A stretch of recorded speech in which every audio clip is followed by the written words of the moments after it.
Mosque, and Pope Leo is paying a visit to this historic and incredibly important building,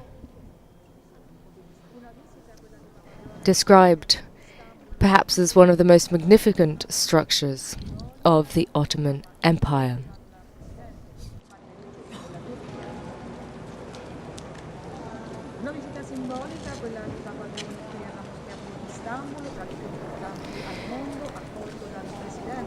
So we can see here that Pope Leo is being accompanied, walking through the mosque with a delegation, with people, of course, explaining perhaps the particular aspects of the building. And I will tell you just a little something about the importance of this so-called Blue Mosque. It is adorned with 21,043 turquoise ceramic tiles, which decorate its walls and its dome. And it is for this very reason, of course, that the mosque is known as the Blue Mosque. It's got a vast interior, which is crowned by a soaring ceiling lit up by 260 windows.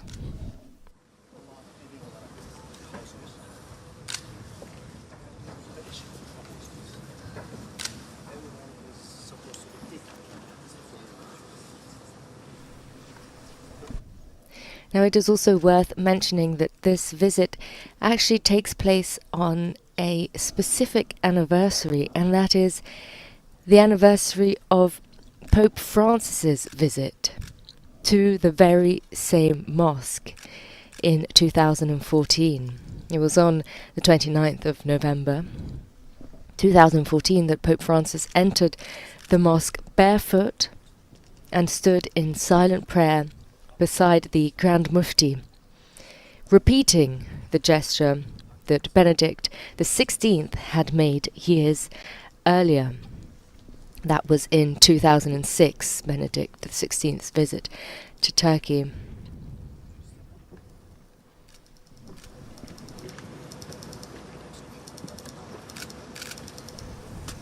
And on the 30th of November, so tomorrow, but in 2006, Benedict XVI entered the Blue Mosque and prayed quietly before the mihrab, which is the marble niche indicating the direction of Mecca, along with the city's Grand Mufti, who had invited him to share that moment of contemplation.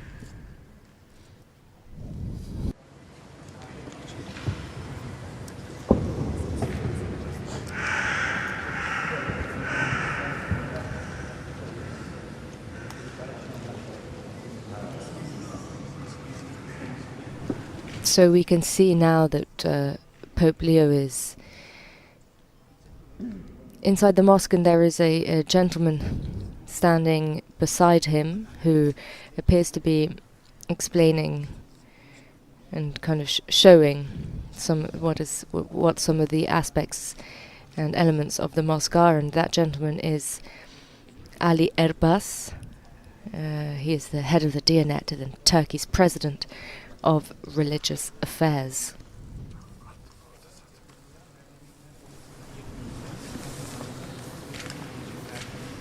And behind him stands the Minister of Culture and Tourism, who first greeted Pope Leo upon his arrival just 2 days ago. So the Blue Mosque is among Istanbul's most significant religious landmarks. It was built between 1609 and 1617 by Sultan Ahmed I on part of the former site of the Great Palace of Constantinople, and it was intended to become the foremost place of worship in the Ottoman Empire. For those of you who are following on a screen, you'll be able to see the beautiful images of the interior of the mosque. We just saw the stained glass windows, and of course we can see that it is adorned with lights. So just going back to the construction of the mosque, the organization of its construction was meticulously recorded in 8 volumes, which are now preserved in the Topkapi Library.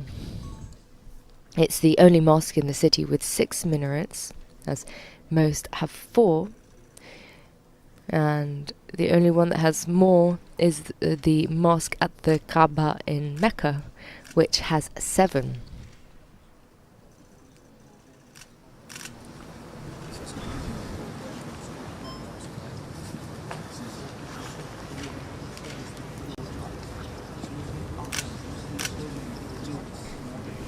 It's also worth noting that this is the very first visit of Pope Leo to a Muslim place of worship.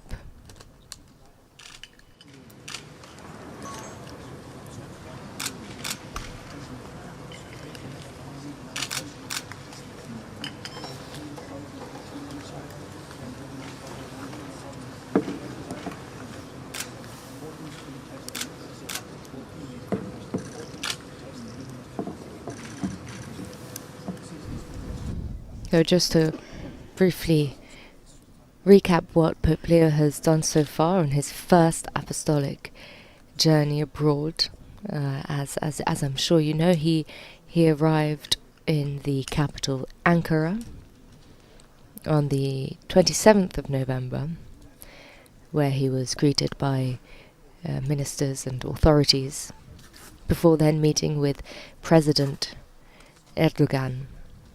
And the two of them both delivered a speech, and that was to representatives of civil society, members of the diplomatic corps, and of course the country's authorities. On that same day, the Pope travelled by plane from Ankara to Istanbul, which is Turkey's largest city. Then on the following day, the Pope met with bishops, priests, deacons, consecrated persons, and with pastoral workers at Istanbul's Cathedral of the Holy Spirit, after which he visited the nursing home of the Little Sisters of the Poor. Then one of the items on his agenda that was most anticipated was the Pope's pilgrimage to Nicaea, or modern Iznik, where he participated in an ecumenical prayer service near the archaeological excavations of the ancient basilica of Saint Neophytus. He returned on that same day to Istanbul, where he met with bishops in the apostolic delegation. And now, of course, that brings us to today, to Saturday. And here we are at the Blue Mosque, and there is currently, if you can see, the aerial view of the mosque. It really is a blue mosque, and what a majestic building.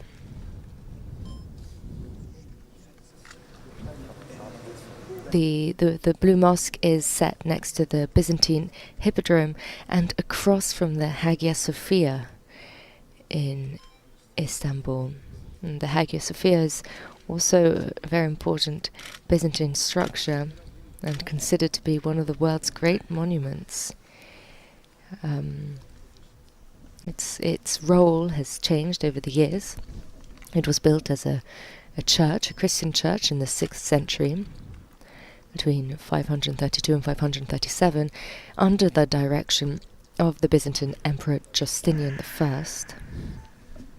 And then in subsequent centuries it became a mosque, and then a museum, and most recently a mosque again. And the building reflects the the changes that have played out in the region over the centuries, reflecting both inscriptions of Islam as well as mosaics of Christianity.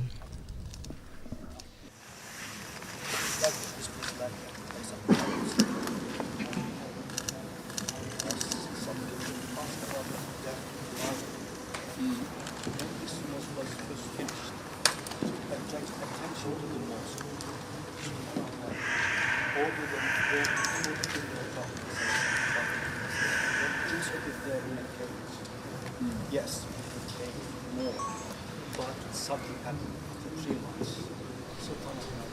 So just reflecting on the Pope's pilgrimage yesterday to Nicaea, that event was to commemorate the 1700th anniversary of the First Ecumenical Council in the Church's history.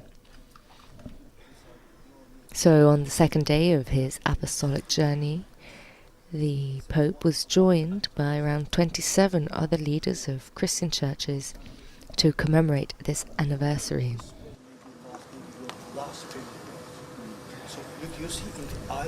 In his address, the Pope thanked Patriarch Bartholomew I, the Ecumenical Patriarch of Constantinople, for his great wisdom and foresight in calling for church leaders to celebrate the important anniversary together. And he also expressed his appreciation for the heads of churches and representatives of Christian world communions who were also attending the event. He recalled that the Council of Nicaea was held in 325, and Pope Leo said that it invites all Christians, even today, to ask ourselves who Jesus Christ is for us personally.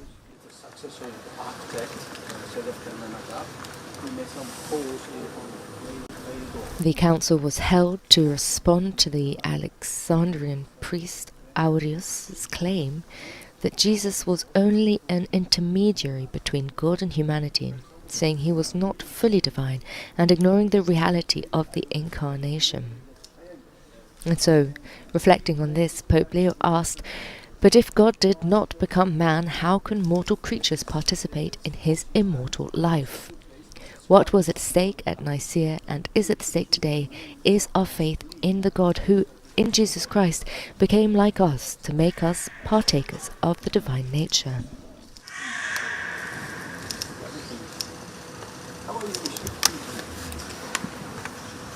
So reflecting on this, the Council of Nicaea, the Pope said, agreed upon the Christological confession we now call the Nicene Creed, which is professed by all Christian churches and communities. The symbol of faith, as it is known, was of, Pope Leo said, fundamental importance in the journey that Christians are making towards full communion.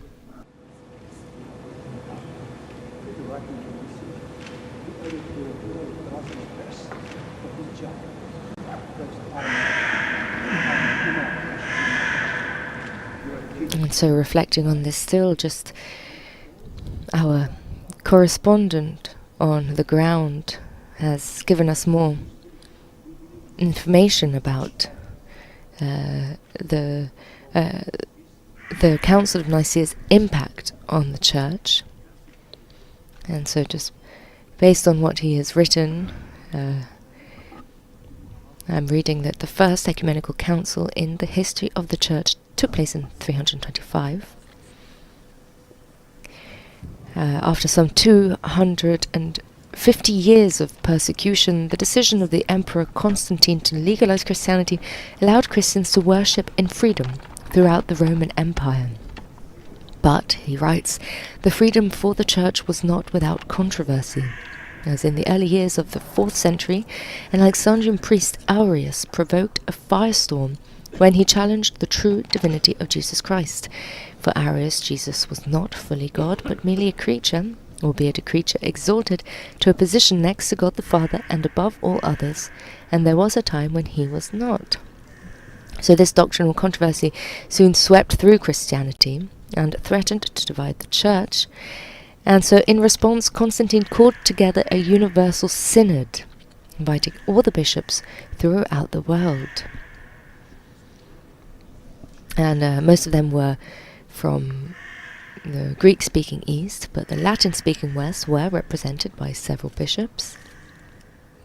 And they gathered in the city of Nicaea, not far from the new imperial capital of Constantinople, which is, of course, as we know, modern-day Istanbul. And that was all to determine definitively the faith of the Church.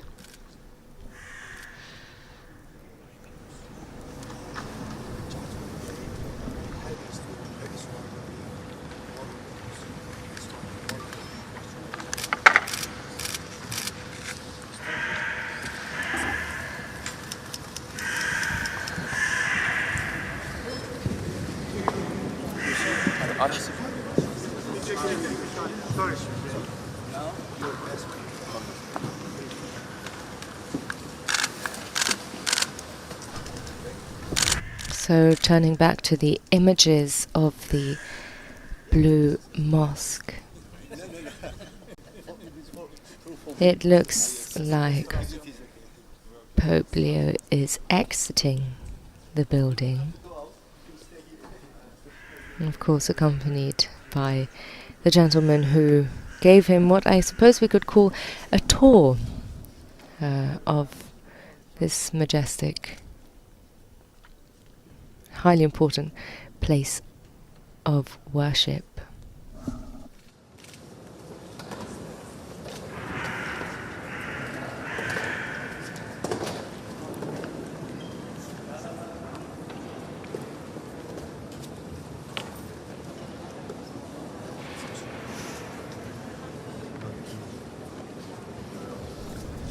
And now the Pope is handing gifts to the gentleman that showed him around. They appear to be medallions of some sort,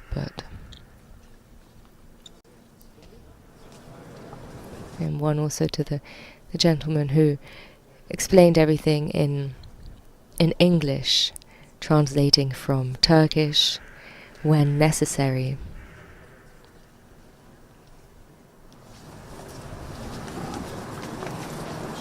And now they're making their way out.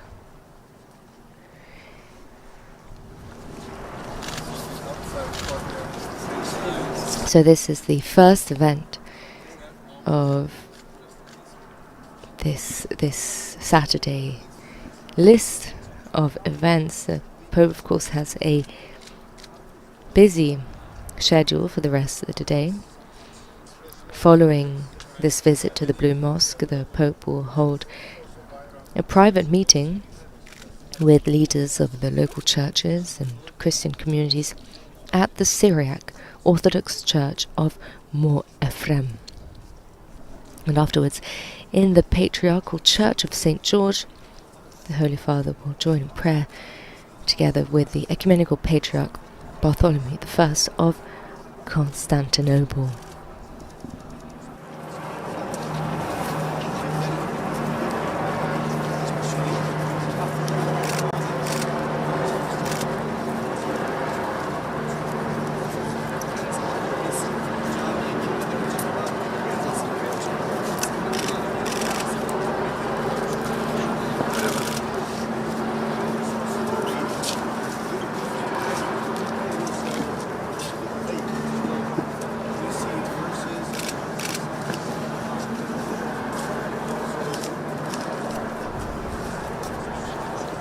And it looks like there's just a few final things being explained to the Pope, who now is outside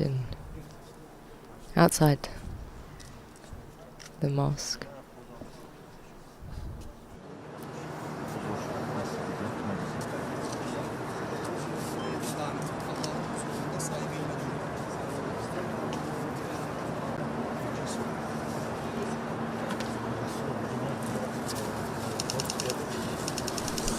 And now the Pope and the delegation are walking out of the structure of the mosque.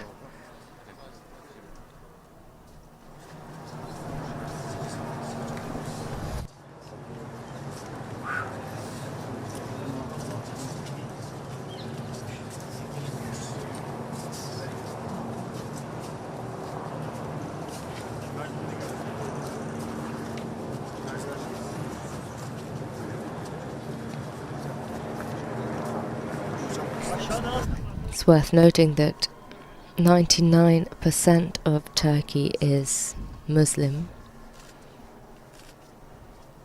although Christianity and Judaism are also present in the country. Of course, the vast majority are Muslim and attend mosques for daily prayer.